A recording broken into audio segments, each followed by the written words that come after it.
আসসালামু আলাইকুম। আমার নাম ডক্টর রহমতুল্লাহ শুভ। ডক্টর রহমতুল্লাহ শুভ পেজ থেকে আপনাদেরকে আমি জানাচ্ছি শুভেচ্ছা। কেমন আছেন আপনারা? অবশ্যই কমেন্ট করে জানাবেন। আজকে আমরা কথা বলবো বয়স্কদের হাড় ক্ষয় জনিত সমস্যায় করণীয় কী সে বিষয়ে। চলুন জেনে দিই বয়স্কদের হাড় ক্ষয় হলে কী করবেন।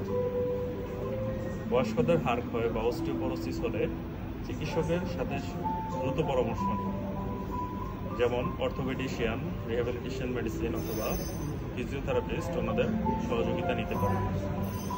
সুষম খাদ্যাভ্যাস, যেমন আমাদের ক্যালসিয়াম, ভিটামিন ডি এ ধরনের খাদ্যাভ্যাস সবসময় খাওয়াটা খুবই গুরুত্বপূর্ণ। তাছাড়া রয়েছে নিয়মিত ব্যায়াম। আমাদের নিয়মিত ব্যায়াম করতে হবে। দৈনিক 30 থেকে 40 মিনিট শারীরিক শরীরচর্চা করতে হবে। ধূমপান অথবা মদ্যপান করে থাকলে তাহলে অবশ্যই বর্জন করতে হবে, কারণ ধূমপানের ফলেও আমাদের হাড়গুলো যে ক্ষয়প্রাপ্ত হওয়াটা ত্বরান্বিত হয় এবং দ্রুত ক্ষয় হয়ে যায়। তাছাড়া বিভিন্ন সতর্কতা অবলম্বন করতে হবে, যেমন হাড় ক্ষয় বা এই ধরনের রোগগুলো নীরব রোগ। সাধারণত এগুলা লক্ষণ কোনো প্রকাশ পায় না।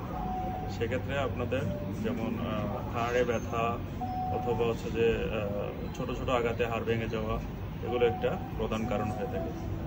এই ধরনের সমস্যা হলে অবশ্যই একজন অর্থোপেডিশিয়ানের সাথে দ্রুত যোগাযোগ করবেন। আশা করি আমরা আপনাদেরকে যথেষ্ট সহযোগিতা করতে পারব। ধন্যবাদ।